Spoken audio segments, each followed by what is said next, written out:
Freedman Cemetery. This area of Dallas County was settled by former African American slaves shortly after the conclusion of the American Civil War.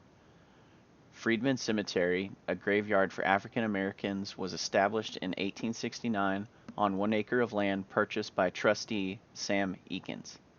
Another 3 acres was acquired for cemetery purposes in 1879 by trustees A. Wilhite, Frank Reed, A. Boyd, T. Watson, George English, Silas Pittman, and the Reverend A. R. Griggs, a former slave who later became a prominent local church leader and champion of early public education for the African American community. The community of churches, commercial enterprises, and residences that developed in this area by the turn of the 20th century was by 1912 a part of the city of Dallas.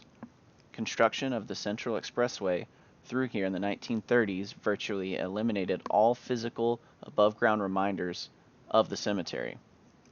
Descendants of persons buried here and the city of Dallas agreed in 1965 to establish the Freedmen's Memorial Park and Cemetery at this site.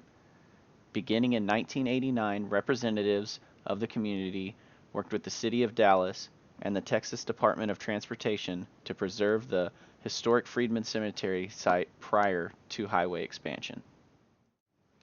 Walking into the memorial, you are immediately greeted by the sentinel, who protects the site from disrespect or harm, and the prophetess, the keeper of knowledge and memory of her ancestors, both symbols of the African culture that was brought over by the slaves who were taken from their homeland.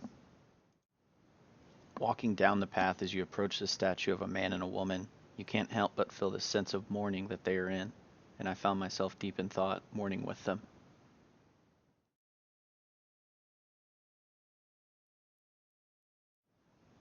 As you exit the memorial, you are confronted with the harsh realities of slavery.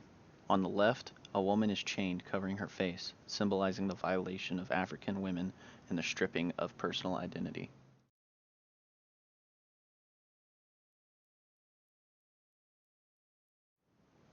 On the right, a man is chained and appears to be screaming in agony, this symbolizing the struggle for freedom and the conditions slaves were subjected to during the Middle Passage. Visiting this memorial site was very emotional.